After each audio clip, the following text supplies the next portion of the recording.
کہ تقدیر کے جو عام عقیدے میں ہم تقدیر کہتے ہیں اس کے دو پہلو ہیں۔ ایک پہلو ہے ما اصاب علی الانسان، جو کچھ انسان پر آتا ہے مصیبت، جیسے ابھی آیت میں نے پڑھی ما اصاب من مصیبت فی الارض ولا فی انفسکم۔ ہم ہر وقت زد میں ہیں، کوئی تکلیف آ گئی، کوئی مصیبت آ گئی، کوئی بیماری آ گئی، کوئی حادثہ ہو گیا، کوئی بچہ فوت ہو گیا، کوئی عزیز جو ہے وہ فوت ہو گیا، یہ ہر وقت حوادث ہے۔ تو جو بھی کچھ پیش آتا ہے وہ علم خداوندی میں ہمیشہ سے تھا۔ یہی وجہ ہے کہ ایک اور حدیث ہے ابن الدیلمی سے، لمبی حدیث ہے وہ، لیکن اس کے اندر جو آخری ٹکڑا ہے وَتَعْلَمَ، یعنی انسان کے نجات کے لیے لازم ہے کہ یہ بات بھی تم جان لو انما اصابک لم یکن لیخطئک وانما اخطأک لم یکن لیصیبک ولو مت علی غیر ھذا،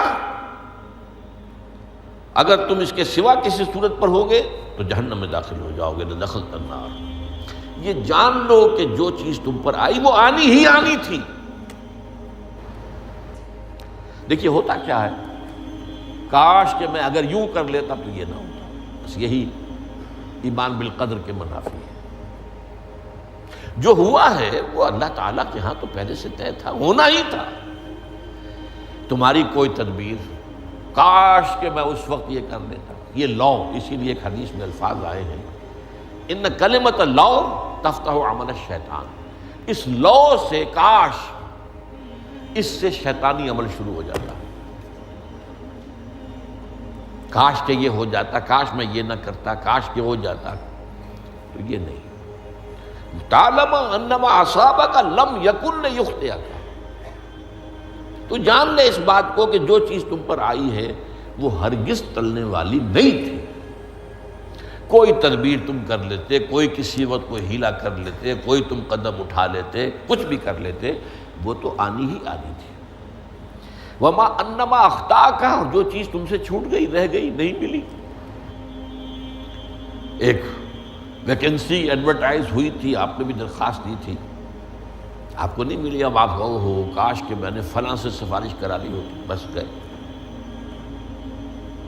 تو جو چیز چھوٹ گئی وہ چھوٹ جانی ہی تھی، اس میں قطعاً جو ہے کوئی شکل، کوئی تدبیر، کوئی سفارش، کسی طرح کا کوئی بھی ہیلا، کوئی جو ہے اس پہ کارگر نہیں ہو سکتا تھا۔ لم یکن لیصیبک ومت علی غیر ذالک، اگر تو اس کے سوا کسی کیفیت پر تیری موت واقع ہوئی، اگر یہ یقین نہیں ہے، یہ ہے تقدیر کا وہ مفہوم کہ جس کا تعلق ہے علی ما اصاب الانسان، جو انسان کے اوپر وارد ہو رہا ہے، اس کے ضمن میں تقدیر کا مفہوم کیا ہے کہ جو ہوا ہے وہ تو ہونا ہی تھا، اس میں تو کسی شک و شبے کی گنجائش نہیں، بالکل قطع اللہ تعالیٰ کا فیصلہ ہے۔ البتہ در حقیقت ایک دوسرا پہلو ہے، ما یفعل الانسان، وہ جو انسان کرتا ہے۔ یہاں آ کر یہ تقدیر کا مسئلہ بہت ٹیڑھا ہو جاتا ہے۔ آیا میرے اندر کوئی اختیار بھی ہے کہ نہیں؟ Do I have any free choice؟ یا ہر شخص پہلے سے طے ہے؟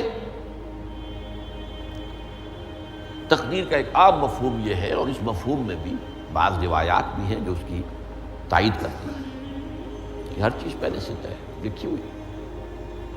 اور یہ جو حدیث ہم نے ابھی پڑھی ہے، یہ گویا کہ اس کی ایک مثال ہے کہ وہ جو لکھ دیا گیا تھا، فرشتے نے لکھ دیا تھا، رحم مادر میں لکھ دیا تھا، شقی او سعید، یہ بدبخت ہے یا سعادت مند ہے۔ تو ایک شخص پوری عمر نیکی کے کام کرتا رہا، آخری وقت میں آ کر کوئی ایسا حادثہ پیش آ گیا کہ وہ اہل جہنم کے سے کام شروع کر دی اور جہنمی ہو گیا۔ یا ایک شخص ساری عمر جو ہے جہنمیوں کے سے کام کرتا رہا، آخری وقت میں آ کر کوئی ایسی توفیق ملی، کچھ ایسا معاملہ ہو گیا، توبہ کر لی اور اس نے جو ہے اہل جنت کے سے اعمال شروع کر دی، ضرورت ہو گئی۔ تو یہ جو ہے علامہ اصابک کا علیحدہ بات ہے، اور علامہ یفعل الانسان، انسان کیا کرتا ہے، اس میں اس کی قدرت کتنی ہے۔ اور یہ ہمارے ہاں فلسفے کا بڑا مشکل موضوع ہے، اسی کا نام ہے جبر و قدر۔ ہمارے اسلاف میں بھی کچھ لوگ ایسے ہیں متکلمین میں سے، دیکھیے ہمارے ہاں ایک وہ لوگ ہیں کہ جو اس پر قناعت کرتے ہیں کہ جو اللہ نے کہہ دیا اور رسول نے کہہ دیا، اس سے آگے ہم مین میخ نہیں نکالیں گے، وہ محفوظ راستے پر ہوگی۔ لیکن بہرحال انسان کو اللہ نے ایک عقل بھی دی ہے، اور یہ عقل سوالات اٹھاتی ہے، اور جو زیادہ ذہین انسان ہوتے ہیں ان کے اندر ان کی یہ مصیبت زیادہ ہوتی ہے، لہٰذا وہ تو سوچتے ہیں، کچھ نہ کچھ غور و فکر کرتے ہیں، بات سمجھنے کی کوشش کرتے ہیں۔ اس میں اب ہمارے ہاں دو طبقے ہو گئے، جبریہ قدریہ۔ ایک نقطہ نظر یہ ہے کہ انسان مجبور محض، کوئی اختیار نہیں،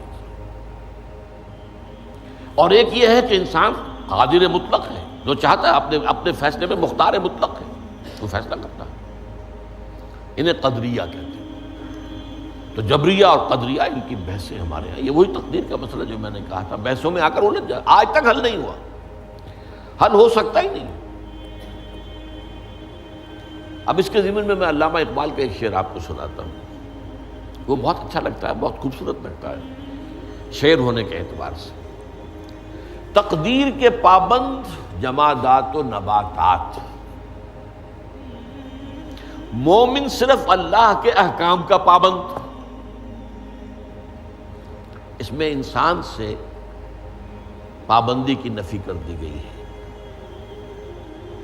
وہ صرف پابند ہے اللہ کے احکام کا۔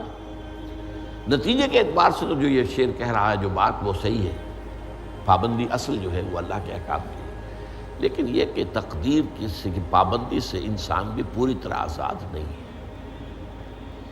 یہ سمجھ لینا کہ یہ جمادات و نباتات ہی کا معاملہ، یہ غلط ہے، یہ مبالغہ ہے۔ ظاہر بات ہے کہ شاعر جو ہے، شاعر مبالغے سے بچ نہیں سکتا، چاہے وہ علامہ اقبال ہو، کوئی بھی ہو۔ تو اسی لیے سورہ شعراء کے اندر جو عام شعراء کی جو صفات بیان ہوئی ہیں وہ آپ کے ذہن میں آ گئی ہوگی۔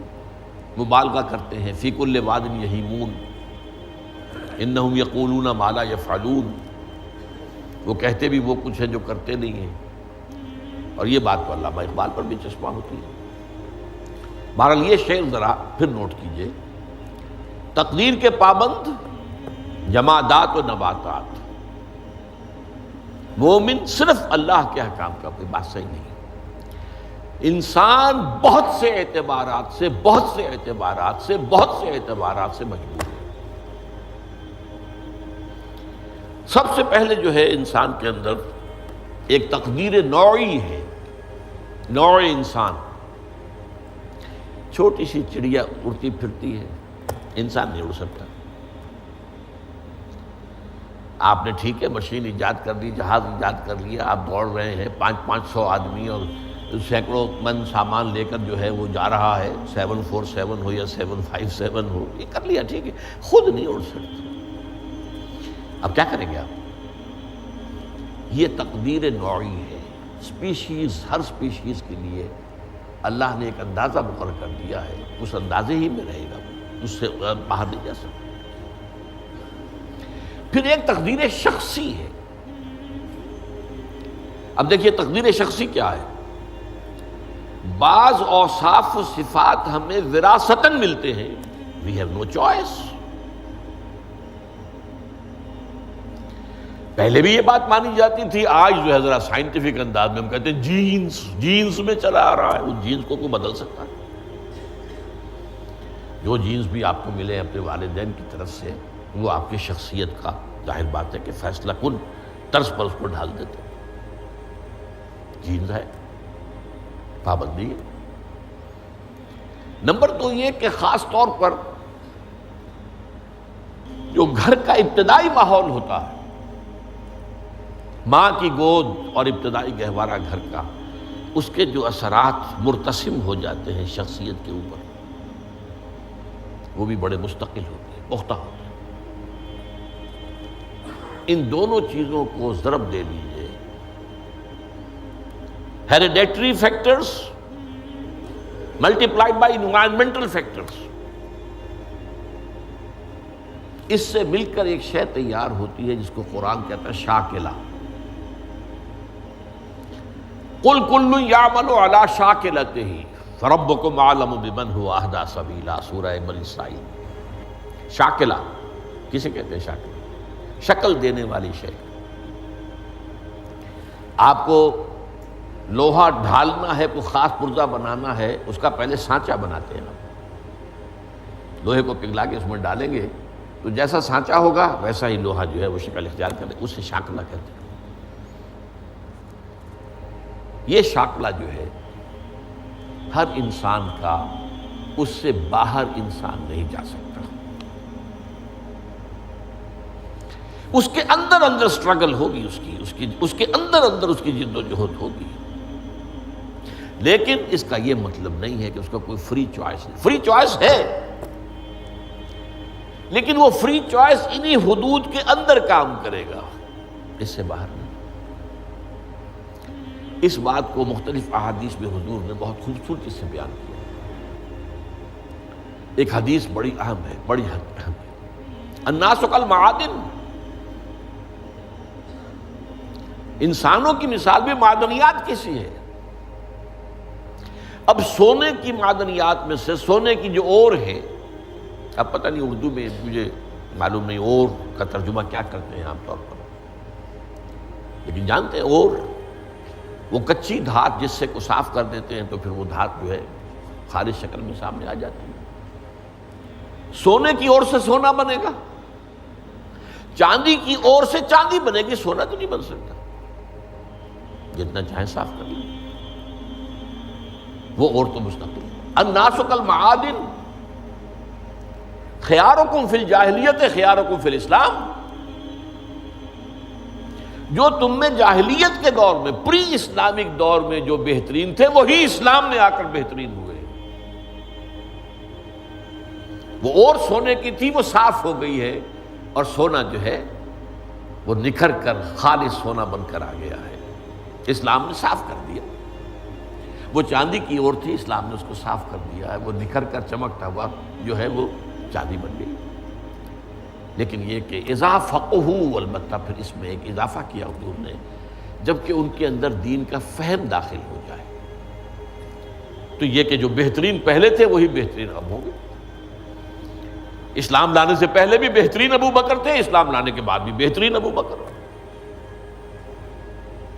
حضور پر وحی سے پہلے بھی بہترین خاتون خدیجۃ الکبریٰ تھی، ایمان لانے کے بعد بھی بہترین خاتون خدیجۃ الکبریٰ۔